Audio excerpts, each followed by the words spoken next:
Alhamdulillah wassalatu wassalamu ala Rasulillah wa ala alihi wa sahbihi wa man wala amma ba'd.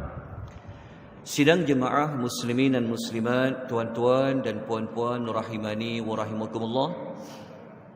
Alhamdulillah pada pagi ini sekali lagi kita dapat menyambung pengisian tadabbur bagi suratul Al-Kahfi, yang mana pada hari semalam kita telah pun membicarakan tentang ayat yang pertama. Kalau di dalam nota ia berada pada muka surat nombor 13. Nota saya ada bawa dalam 20 salinan, nanti boleh dapatkan. Kalau masih tidak ada, insya-Allah saya akan bawakan lagi lebihannya. Pada hari semalam, muka surat nombor 13, pada ayat yang pertama, kita telah pun diberitahu oleh Allah bahawa Allah Subhanahu wa ta'ala telah menurunkan Al-Quran kepada hamba-Nya.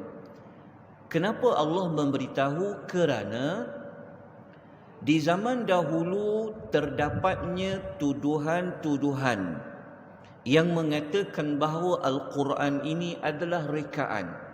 Al-Quran ini adalah ciptaan Nabi SAW. Bagi membantah, bagi mengukuhkan bahawa Al-Quran itu bukan daripada Muhammad, tetapi ia adalah benar-benar dari Allah, maka diterangkan pada ayat yang pertama. Apabila Al-Quran itu Allah turunkan, maka ia merupakan satu kurniaan yang sangat besar. Pemberian Allah yang terbesar dalam hidup kita adalah Allah menurunkan wahyu. Sebab itu pada ayat yang pertama Allah memuji dirinya.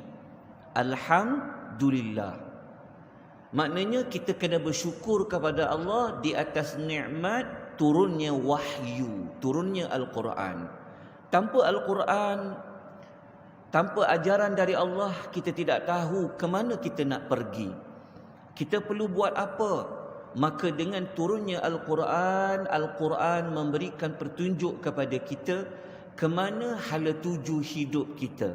Kita perlu buat apa? Maka itulah daripada penurunan Al-Quran. Jadi kita sepatutnya bersyukur kepada Allah. Bersyukur kepada Allah bukanlah hanya ucapan Alhamdulillah, tetapi kita benar-benar memanfaatkan isi kandungan Al-Quran. Kemudian pada ayat yang pertama Allah menerangkan kepada kita ciri Al-Quran yang Allah turunkan, iaitu cirinya itu walam yaj'al lahu iwaja. Allah memberitahu Al-Quran ini tidak ada sebarang kebengkokan ataupun tidak ada sebarang perkara yang memisungkan kita. Kalau kita rujuk muka surat yang ke-16, kita tengok muka surat nombor kita lihat muka surat nombor 17 terlebih dahulu. Okey, kita tengok muka surat nombor 17. Okey, ayat yang pertama ni kita jumpa perkataan bengkok. Allah menggunakan huruf ain, waw dengan jim. Tetapi ain itu dibariskan dengan baris bawah, ai. Tidak dibariskan dengan baris atas, awajun. Dari sudut bahasa Arab, kalau kita nak kata bengkok, boleh guna dua bacaan. Awajun pun boleh, iwajun pun boleh. Tetapi Allah memilih untuk memberitahu kepada kita Al-Quran ini tidak ada kebengkokan. Maka Allah menggunakan perkataan kalimah iwajun. Ain berbaris di bawah. Kenapa? Okay, inilah Allah. Allah ni dia maha bijaksana. Apabila dia nak menyatakan satu statement, apabila dia nak dia gunakan perkataan, dia akan cari perkataan yang paling tepat sekali. Boleh guna awajun, boleh juga guna iwajun. Tetapi kenapa Allah guna iwajun? Okey, kalau siapa ada nota muka surat 17, dia boleh tengok di atas sekali tu. Jumpa tak dua kotak tu? Okey. Kalau Allah guna awajun ni dia bengkok yang kita boleh nampak dengan senang. Sebab Al-Quran ni dia bahasa Arab. Contohnya kalau nak tengok perkara itu ada kebengkokan, senang nak nampak, senang nak cari, dia guna awajun. Tetapi kalau nak tengok sesuatu itu bengkok yang kita perlu kepada analisis, perlu kepada kajian, perlu teliti, dia akan guna iwajun. Boleh faham tak maksudnya? Maknanya Allah nak memberitahu kepada kita bahawasanya kenapa Allah guna mengapa Allah mengguna walam yaj'al lahu iwaja. Kenapa guna iwaja? Allah nak bagi tahu kepada kita bahawasanya nak cari kebengkokan Al-Quran ni memang tak akan jumpa. Faham tak maksudnya? Kalau Allah guna awajun, maknanya Quran ni dia memang tak bengkok. Dia memang tidak akan memisungkan kita. Tetapi Allah Ta'ala nak cakap, kalau kamu buat kajian ke, kamu buat analisis ke, kamu betul-betul teliti, cari kat mana kekurangan isi kandungan Al-Quran ni, kamu takkan nampak. Sebab itu Allah guna iwajun. Maknanya kalau guna mata nak cari Quran ni kat mana ada kurang, memang takkan nampak. Apatah lagi kalau kita meneliti secara detail, memang takkan nampak.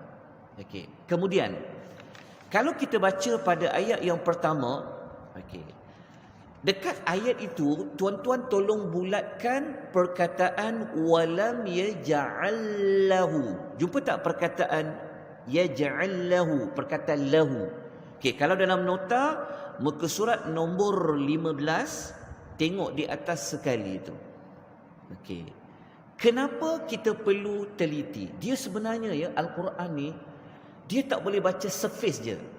Kalau kita baca terjemahan ataupun kita baca sekali imbas, mungkin kita tak dapat mendalami lagi sebenarnya Tuhan nak kata apa. Sebab tu kan kalau kita baca satu buku, kita baca artikel, kita baca tulisan, kita akan betul-betul tengok. Kita akan cuba faham. Apatah lagi kalau kalam Allah. Kalau kita tengok muka surat nombor 15 tu, dalam Quran boleh digunakan perkataan walam yaj'al fihi, boleh digunakan fihi, boleh digunakan lahu. Jelas kat situ. Sebab tu kalau boleh ada nota kalau boleh, sebab saya mungkin dah tak memaparkan guna PowerPoint, tak apa, nota tak cukup, nanti saya akan bekalkan. Mudah untuk faham. Jumpa tak muka surat nombor 15 tu? Atas sekali tu, jumpa tak? Kalau kotak pertama, kalau tengok kotak kiri tu, kita akan jumpa perkataan fihi iwaja. Kalau kotak yang kedua tu, kita akan jumpa lahu iwaja. Dari sudut makna sama. Dia boleh guna. Nak guna lahu iwaja, boleh guna fihi iwaja. Kenapa Allah memilih lahu iwaja, berbeza fihi iwaja? Cuba tengok baik-baik dekat nota tu. Kalau digunakan fihi iwaja, kalau orang tanya, boleh ke digunakan sebelum perkataan bengkok, boleh guna fihi? Jawapannya boleh. Kalau tuan-tuan tengok dekat muka surat nombor 15 tu, jumpa tak di bawah tu ada ayat Quran, la tara fiha iwaja. Jumpa tak? Tetapi Allah tak gunakan fihi iwaja, Allah memilih lahu iwaja kerana maksudnya begini. Kalau Allah menggunakan perkataan fihi iwaja, akan membawa makna sebelum ini Al-Quran itu pernah ada kebengkokan. Boleh faham tak maksudnya? Maksudnya begini, kalau digunakan perkataan fihi iwaja, bermaksud sebelum ini pernah berlaku Quran ini ada bengkok. Tetapi Allah menggunakan perkataan lahu iwaja nak memberitahu bahawasanya dari dulu lagi. Kata Allah. Maknanya tak pernah lagi Al-Quran itu ada kebengkokan. Sebab tu kalau nak faham ayat Quran, kadang-kadang kita kena ambil sikit masa untuk kita teliti kenapa guna kalimah ini, kenapa guna kalimah ini. Kita boleh faham tak maksudnya? Kerana kalau Allah guna lahu iwaja, maksudnya Allah nak beritahu macam ni. Allah nak beritahu bahawa dari dulu lagi, sejak azali lagi, Quran ini tidak pernah berlaku kebengkokan. Dia berbeza kalau guna fihi iwaja. Okey, setakat ni boleh faham. Okey, saya terangkan satu lagi sebelum pergi ayat 2. Okey, lihat muka surat nombor 16. Kotak yang kedua. Okey, kotak yang kedua. Okey, jalan kat situ Okey, cuma yang kotak kedua ni saya abaikan, kita tak perlu ceritakan panjang lebar tapi boleh baca kat situ. Okey. Kita terus pergi kepada muka surat yang ke-18. Okey. Cuba muka surat nombor 18, okey, tengok perkataan iwajan. Okey, dalam Quran, tuan-tuan biasa jumpa tanwin kan? Kita kalau belajar tajwid kan ada perkataan tanwin. Iwajan, tanwin berbaris 2 di atas. Okey. Kalau kita belajar tajwid, kita akan membincangkan tanwin tu hukum dia apa? Idgham ke, izhar ke, ikhfa ke? Boleh faham maksudnya? Tetapi dalam slot tadabbur, dia tidak membincangkan hukum nak idgham ke ikhfa. Tetapi kalau Allah guna tanwin macam iwajan, dia ada sudut lain. Itu menariknya kalau faham Quran. Okey. Kalau Allah guna iwajan, ada tanwin tu, sebenarnya ia menunjukkan kepada kata nama am. Pernah belajar tak Quran kata nama? Tak pernah belajar ya? Maksudnya macam ni. Oh, bot tak ada AY bot. Nanti saya bawa contoh hari besok lah guna slide. Dia begini. Dalam Quran, kalau boleh jangan abaikan maklumat kalimah yang ada alif lam dengan tak ada alif lam. Contoh macam ni. Cuma ni saya nak terangkan. Okey. Kalau baca surah Al-Nashrah contoh Al-Nashrah. Okey, Al-Nashrah hafalkan Al-Nashrah kan? Alam nashrah laka sadrak tu. Okey. Nanti kalau buka Quran, cuba tengok perkataan susah. Allah guna al-usri. Allah guna alif lam. Tetapi ketika Allah kata senang, Allah guna yusran. Dia ada tanwin. Dengar baik-baik. Kenapa perkataan susah Allah guna al, dia tak ada tanwin? Kenapa perkataan senang Allah menggunakan tanwin yusran? Ada beza. Kalau kita tak belajar dia, kita seolah-olah kita faham info tu macam tak habis. Sebagai contoh lain. Okey, dalam surah Wal Asri, surah demi masa, Allah kata rugi. Rugi apa rugi? Rugi bahasa Arab. Kita panggil apa? Khusri kan? Kan kita baca innal insana lafi khusr. Betul tak? Sekejap. Wal 'asri innal insana lafi khusr. Okey, perkataan khusrin kan? Kha sin ra. Okey. Rugi Allah tak guna kalimah al-khusri, tapi Allah guna khusrin. Allah guna tanwin. Kenapa? Maksudnya mudah begini je. Kalau Allah guna tanwin bagi kata nama, dia menunjuk kepada kata nama am. Kata nama am ni maksudnya kata nama umum. Okey, dia panggil indefinite. Okey. Kalau Allah guna indefinite kata nama, ia membawa kepada fungsi semua sudut. Faham tak maksudnya? Am. Contohnya saya kata macam ni. Kursi dekat depan ni boleh digunakan untuk semua orang. Tuan faham apa? Maknanya semua orang boleh duduk. Kalau saya kata kursi ini hanya boleh diduduki oleh penceramah saja, maknanya saya khususkan. Boleh faham tak maksudnya? Okey. Kalau Allah guna kata nama am, maknanya Allah nak bagi tahu. Allah kata iwajan, kebengkokan. Tuhan kata tidak ada pada Quran itu bengkok. Maknanya Tuhan kata Al-Quran ini pada semua sudut, semua sudut tidak ada kebengkokan. Itu yang Allah nak terangkan. Tapi dekat terjemahan kita, dia tidak ada istilah semua sudut. Betul tak? Dia tidak ada. Dia cuma bagi tahu dalam terjemahan Al-Quran itu tidak ada padanya sebarang kebengkokan. Kalau boleh tambah sikit, semua sudut. Semua sudut. Ayat ke, huruf ke, susunan ke, tidak ada sebarang kebengkokan. Boleh tangkap tak maklumat saya sebut ni? Okey, contoh begini.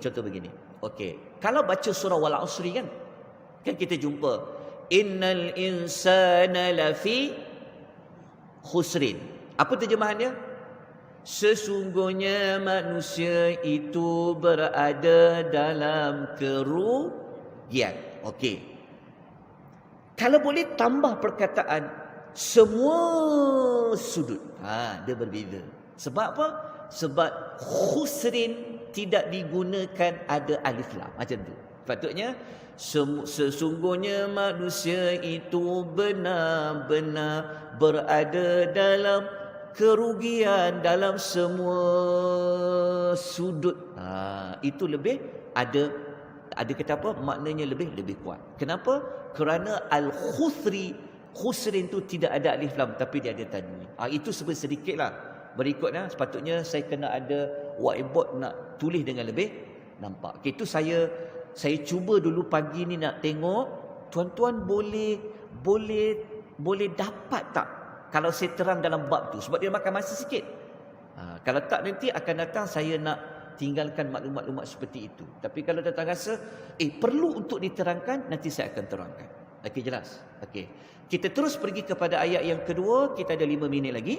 Okey, ayat yang kedua, muka surat nombor 18. Okey. Ayat dia berbunyi. Okey. Qayyima liyunzira ba'san syadida min ladunhu wa yubashshiral mu'minin alladhina ya'maluna as-salihati anna lahum ajran hasana. Baik. Ayat yang kedua, kalau kita baca terjemahan dia, Allah kata Quran itu apa? Qayyima, tetap lurus. Qayyim, tetap lurus. Okey. Begini. Apabila baca ayat yang berikutnya, faham tak? Maksudnya apabila baca ayat yang berikutnya, maka jangan dilupakan ayat sebelumnya. Contoh, kita dah faham ayat 1. Sekarang ni kita nak pergi ayat nombor 2. Okey, nak pergi ayat nombor 2. Dari sudut nombor mungkin ayat 1 lain, ayat 2 lain. Betul. Tetapi kalau kita perhatikan baik-baik, ayat 2 masih lagi membincangkan isi kandungan ayat 1. Faham tak maksudnya? Okey. Ayat nombor 2, Allah masih lagi nak bagi tahu kepada kita Quran yang Allah bawa turun tu, dia itu qayyima, dia itu lurus. Jalan lurus? Okey. Kalau bengkok, lawan dia apa? Bengkok lawannya lurus. Okey, lurus lawannya bengkok. Pernah tak kita bertanya, ayat 1 Allah dah bagi tahu dah Quran ini tak ada kebengkokan. Tetapi kenapa ayat 2 Allah kata Quran ini lurus? Faham tak maksudnya? Maksudnya adalah kalau kita dah cakap jalan tu tak bengkok, maknanya kita bagi tahu apa?